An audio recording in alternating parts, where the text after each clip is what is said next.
Last week ఎప్పుడో ఒక seminar జరిగింది. రాజేష్ టచ్రివర్ అని ఒక డైరెక్టర్ గారు ఉన్నారు.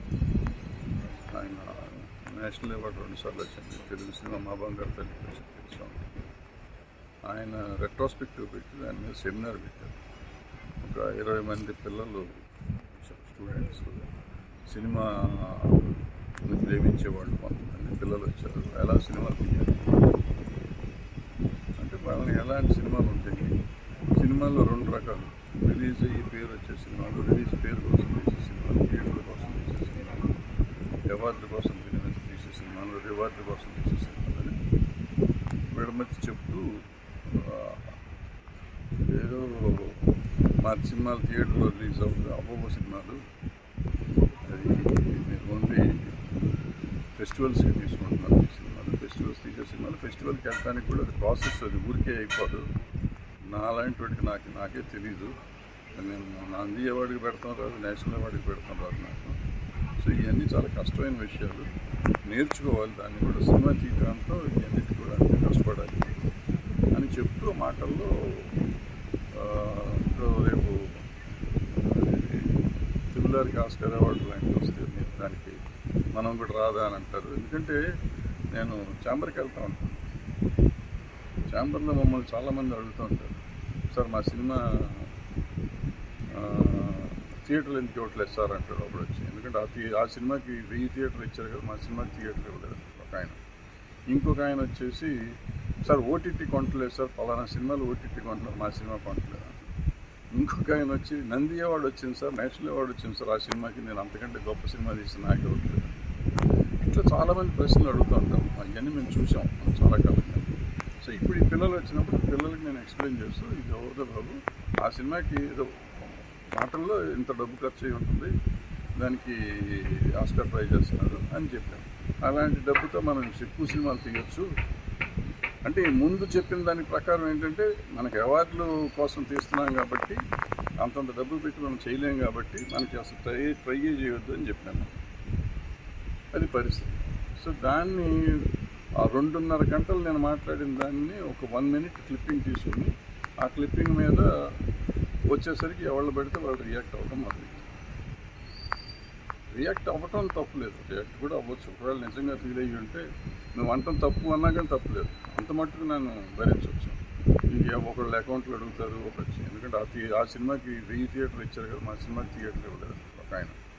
ఇంకొక ఆయన వచ్చేసి, సార్ ఓటీటీ కొనట్లేదు సార్, పలానా సినిమాలు ఓటీటీ కొంటున్నారు, మా సినిమా కొనట్లేదు. ఇంకొక ఆయన వచ్చి, నంది అవార్డు వచ్చింది సార్, నేషనల్ అవార్డు వచ్చింది సార్, ఆ సినిమాకి నేను అంతకంటే గొప్ప సినిమా తీసి నాకు ఇవ్వట్లేదు. ఇట్లా చాలామంది ప్రశ్నలు అడుగుతూ ఉంటాం. అవన్నీ మేము చూసాం చాలా కాలంగా. సో ఇప్పుడు ఈ పిల్లలు వచ్చినప్పుడు పిల్లలకి నేను ఎక్స్ప్లెయిన్ చేస్తూ, ఇది ఎవరిదో బాబు, ఆ సినిమాకి ఏదో మాటల్లో ఇంత డబ్బు ఖర్చు అయి ఉంటుంది, దానికి ఆస్కార్ ట్రై చేస్తున్నారు అని చెప్పాను. అలాంటి డబ్బుతో మనం ఎక్కువ సినిమాలు తీయచ్చు అంటే, ముందు చెప్పిన దాని ప్రకారం ఏంటంటే, మనకి అవార్డుల కోసం తీస్తున్నాం కాబట్టి అంతంత డబ్బులు పెట్టి మనం చేయలేం కాబట్టి మనకి అసలు ట్రై చేయొద్దు అని చెప్పాను. అది పరిస్థితి. సో దాన్ని ఆ 2.5 గంటలు నేను మాట్లాడిన దాన్ని ఒక 1 మినిట్ క్లిప్పింగ్ తీసుకుని, ఆ క్లిప్పింగ్ మీద వచ్చేసరికి ఎవరు పెడితే వాళ్ళు రియాక్ట్ అవ్వడం మొదలైంది. రియాక్ట్ అవ్వటం తప్పులేదు, రియాక్ట్ కూడా అవ్వచ్చు. ఒకవేళ నిజంగా ఫీల్ అయ్యి ఉంటే నువ్వు అంటాం తప్పు అన్నా కానీ తప్పులేదు, అంత మట్టుకు నేను భరించవచ్చు. ఇంక ఒకళ్ళు అకౌంట్లు అడుగుతారు, ఒకళ్ళు ఇంకోటి అడుగుతారు, ఒకళ్ళు అమ్మ మొగుళ్ళు అంటారు. కొంచెం హర్టింగ్గా ఉంది, చాలా అసభ్యంగా ఉంది. సో నేను అలాగే రియాక్ట్ అవ్వాలంటే అవ్వచ్చు, బట్ నాకు సంస్కారం అంటాం వస్తుంది. వాళ్ళ సంస్కారం వాళ్ళది, నా సంస్కారం నాది. So I don't want to react on that. So నేను చెప్పాల్సిందంత ఆల్రెడీ నేను దీంట్లో పెట్టాను. సో మళ్ళీ ఆవేశపడిపోయి ఆరోగ్యం జడగొట్టుకోవటం అవసరం. అయితే ఇప్పుడు నాకేది ఐడెంటిటీ క్రైసిస్ ఏమీ లేదు. ఐడెంటిటీ క్రైసిస్ ఉంది కాబట్టి వాళ్ళంతా చెప్పి నన్ను గోల్గా చేసి ఐడెంటిటీ క్రైసిస్ పెంచుకుందామని ఏమన్నా ట్రై చేస్తే నాకు తెలియదు. So I don't want to continue this. దీన్ని పెంచి పోషించాల్సినంత అవసరం లేదు, అగత్యం లేదు. అది కాకుండా 3 రోజుల ముందు నేను పెట్టాను, మన భారతదేశానికి గౌరవం తెస్తాం, రాజమౌళిని మనం అభినందించాలి, ఈ ఆస్కార్ అనేది అసలు అవుట్ ఆఫ్ క్వశ్చన్. మనకి అసలు ఆలోచన కూడా లేని ఆస్కార్ని బరిలోకి తీసుకెళ్ళటం కాదు, అవార్డు వచ్చే పరిస్థితికి వచ్చింది. 99% మనకు వస్తుంది అవార్డు. అప్రిషియేట్ చేస్తూ ఆయన కంగ్రాచులేట్ చేస్తూ చేస్తున్నారు. ఆ రోజు ఎప్పుడు నన్ను పెట్టలేదే, ఓ భలే చెప్పే భరద్వాజ్ అన్నోడు ఎవరు లేడు. నేను ఏదో సెమినార్లో ఏదో మాట్లాడుతుంటే దాన్ని తీసుకుని నీకు అకౌంట్ తెలుసా, నీకు అది తెలుసా, నీకు ఇది తెలుసా, తల్లులు తండ్రుల దాకా వెళ్ళిపోతే మాట్లాడుతూ నాకు వచ్చు. అవసరం లేదు. కొంచెం సంస్కారంతో పెంచారు నా తల్లిదండ్రులు.